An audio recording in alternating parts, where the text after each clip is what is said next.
안녕하세요. 오늘은 열심히 공부하는데 왜 결과는 달라지지 않는가라고 하는 것을 중심으로 이제 결과에서 거꾸로 설계하는 이 공부법에 대해서 한번 얘기를 해보려고 합니다. 우리는 아이들에게 이런 말 정말 많이 하거든요.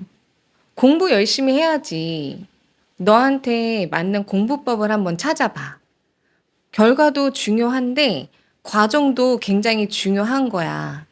이렇게 말 많이 하잖아요. 물론 틀린 말은 아니라고 생각을 합니다.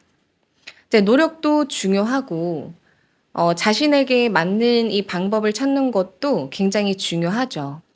과정에서 이 배우는 경험 역시나 이제 굉장히 중요하잖아요. 그런데 제가 최근에 이 피터 드러커의 매니지먼트라는 책을 읽다가 이제 한 가지 질문이 생기더라고요. 우리는 왜 늘 과정부터 시작을 할까라고 하는 질문이었어요. 일단 우리는 열심히 해보고, 문제집도 풀어보고, 계획표도 만들어보고, 뭐, 나한테 맞는 공부법도 한번 찾아보잖아요.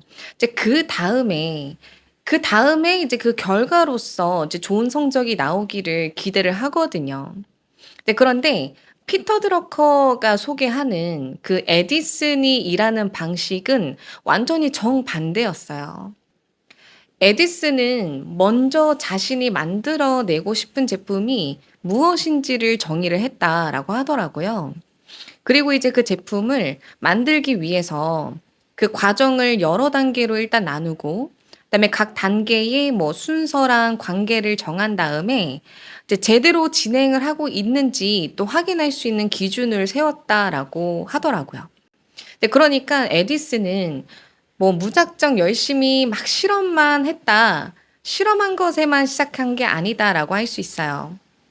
어찌 보면 결과를 먼저 정의를 하고서 그 결과에서부터 이제 과정을 거꾸로 설계를 한 거죠. 그래서 피터 드러커는 이것을 이제 성과 중심의 사고라고 설명을 하거든요. 한 학생이 매일 2시간씩 영어 공부를 했다라고 해볼게요. 단어장도 여러 번 읽어보고, 뭐 강의도 빠짐없이 듣고, 뭐 숙제도 매일같이 열심히 풀었다라고 가정을 해보는 거예요. 그러면 우리는 이 학생을 보고 열심히 공부했다라고 분명하게 얘기를 할 수 있어요. 그런데 아직 알 수 없는 것이 하나 있거든요. 그래서 이 학생이 실제로 무엇을 할 수 있게 됐느냐? 책을 덮고도 내가 외웠던 이 단어의 뜻을 떠올릴 수 있느냐? 처음 보는 문장에서 배웠던 문법을 찾아낼 수 있느냐? 그리고 영어 지문을 읽고 나서 중심 내용을 내 말로, 자신의 말로 설명을 할 수 있느냐? 그리고 보통은 문제들을 다 변형해서 내잖아요. 그래서 조금 이렇게 변형된 문제에서도 배웠던 내용을 바로 적용을 할 수 있는지. 이제 우리가 보통 이제 공부를 했다라는 그 증거라고 생각하는 것들은 대부분 활동이거든요. 그러니까 결국 몇 시간 앉아 있었는지, 내가 뭐 문제집을 푼다라고 하더라도 몇 페이지를 풀었는지, 뭐 내가 단어를 몇 번이나 읽어봤는지, 이제 이런 식의 활동 중심으로 이제 기준을 두거든요. 그런데 이 공부에서의 성과는 실제 이 활동을 얼마나 했느냐라는 활동 양 자체에 있지가 않잖아요. 이제 그 활동을 통해서 무엇을 이해를 했고, 무엇을 할 수 있게 되었는지가 이제 더 중요해지는 거죠. 이제 그래서 저는 이 문장을 먼저 말씀드리고 싶어요. 이 열심히 했다라는 사실과 목표에 가까워졌다라는 사실은 같지 않다라는 거죠. 방향을 확인하지 않은 노력. 그러니까 결국에 잘못된 방향으로 더 멀리 가버릴 수도 있거든요. 그래서 이 어찌 보면 배가 빠르게 움직이는 것 있잖아요. 배가 막 빠르게 움직인다는 게 이게 목적지를 향해서 움직인다는 거랑은 서로 다른 이야기이기 때문에 이거를 아이들의 공부에도 그대로 적용을 할 수 있을 것 같습니다. 이 조직 심리학자 에드윈 로크랑 게리 레이썸이 오랫동안 이 목표 설정에 대해서 연구를 해왔거든요.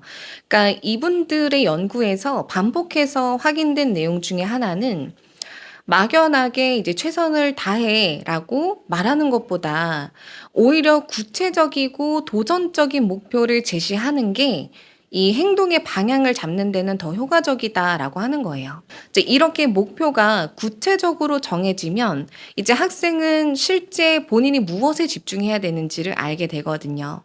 부족한 부분도 찾아낼 수 있고 이제 목표에 맞는 공부 방법도 이제 선택을 할 수 있게 되는 거죠. 그래서 "최선을 다해."라고 하는 말은 어찌 보면 아이들에게 이 의욕을 줄 수는 있지만 그러니까 "방향까지는 알려주지 못한다."라고 하는 아쉬움이 있습니다. 그래서 성과라고 하는 건 '열심히 하겠다.'라는 그 결심보다 오히려 무엇을 해낼 것인지를 그러니까 분명하게 할 때 이제 시작되는 거다라고 할 수 있습니다. 이러한 사고는 교육학에서 이 backward design, 우리말로는 이 역방향 설계라고 부르는 개념과 이제 연결이 돼요. 그러니까 교육학자 이 그랜트 위긴스랑 이제 제이 맥타이가 수업을 설계할 때 활동부터 정하기보다는 이제 세 가지 질문에서 시작을 해야 된다라고 얘기를 하시거든요. 그러니까 첫 번째로는 뭐냐면 수업이 끝났을 때 학생은 무엇을 이해하고 또 무엇을 할 수 있어야 되는가에 대한 것이고요. 두 번째, 학생이 그것을 해냈다는 사실을 어떤 증거로 확인할 건가라는 겁니다. 그다음에 세 번째는 그 결과에 도달하기 위해서 어떤 수업과 연습이 이제 필요로 하는가, 이렇게 세 가지가 필요하다라고 말씀을 하세요. 그래서 드러커가 이 설명한 이 에디슨 방식과 이제 거의 동일하다라고 볼 수 있는 거죠. 그래서 먼저 만들고 싶은 제품을 정하고 그 제품이 완성됐다고 이제 판단할 기준을 세우고 그리고 이제 그 결과를 만들기 위한 과정을 단계별로 이제 설계를 하는 거예요. 자, 그런데 여기서 중요한 질문이 생기거든요.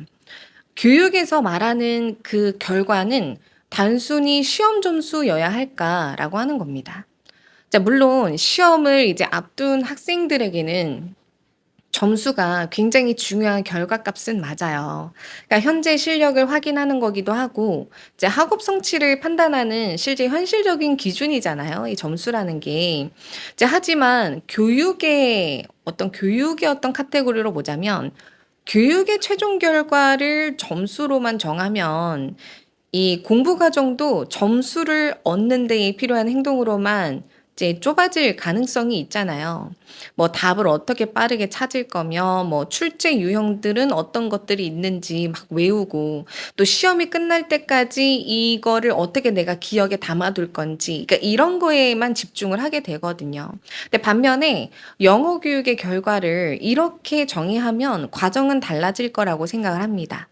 뭐 영어로 쓴 글을 읽고 뭐 다른 사람의 생각을 이해를 온전히 할 수 있는 학생, 뭐 자신의 생각을 뭐 근거랑 같이 함께 표현을 할 수 있는 학생, 뭐 처음 접하는 정보이지만 그것을 비판적으로 판단할 수 있는 학생, 뭐 문화와 관점이 다른 사람이지만 그 사람과도 잘 소통을 할 수 있는 학생.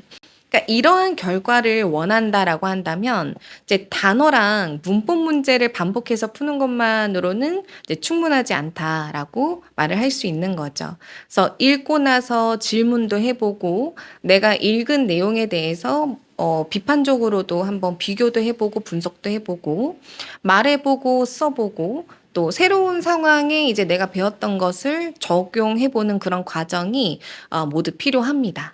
그래서 결국에 그 성과라는 것은 어떻게 정의하느냐가 이제 교육의 과정을 결정한다라고 할 수 있을 것 같아요. 이제 그래서 부모님이나 이제 선생님께서 물어봐야 하는 질문은 "이번 시험에서 너 몇 점 맞을래?" 그래서 끝나면 안 되겠죠. 또 시험이 끝난 뒤에 이 아이 또는 이 학생에게 무엇이 남아 있어야 되나라고 하는 이 질문까지 함께 가야 된다라고 말씀드릴 수 있습니다. 마지막으로 가정에서 바로 적용할 수 있는 방법을 제가 네 가지를 정리를 해 보겠습니다. 자, 첫 번째는 결과를 행동으로 표현을 하는 겁니다.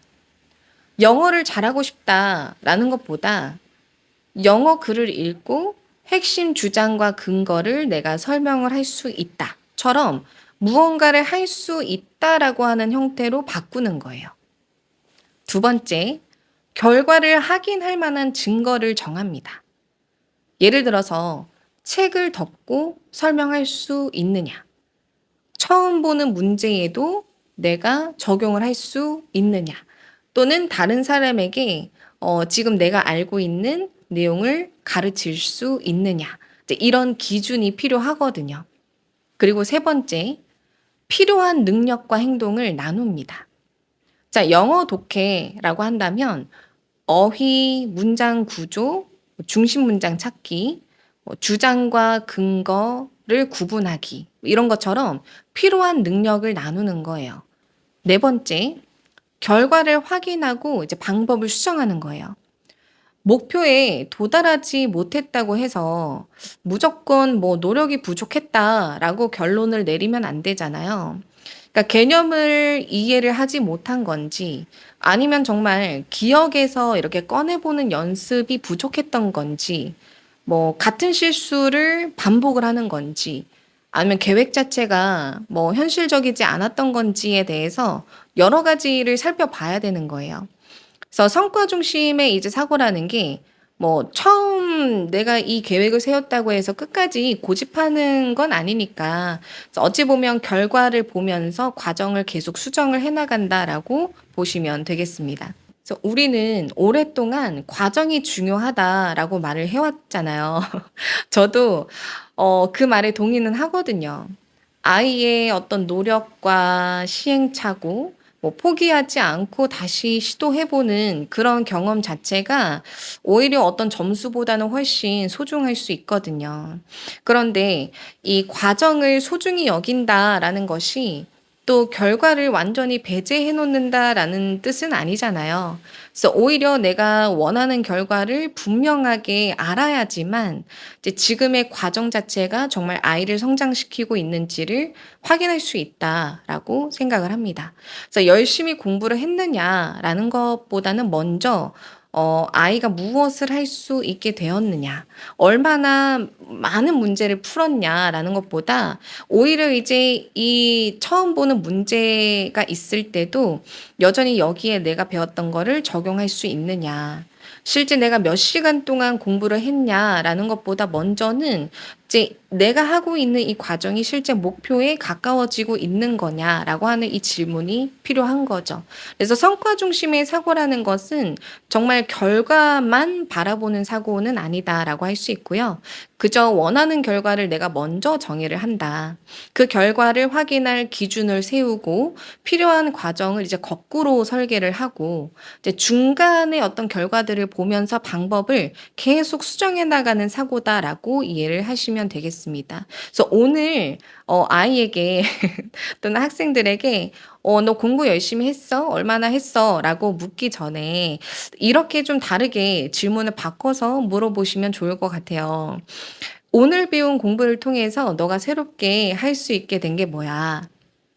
그리고 어느 정도까지 너가 뭐 엄마에게 뭐 선생님에게 또 설명을 해볼 수가 있겠니? 뭐 이런 식의 질문인 거죠.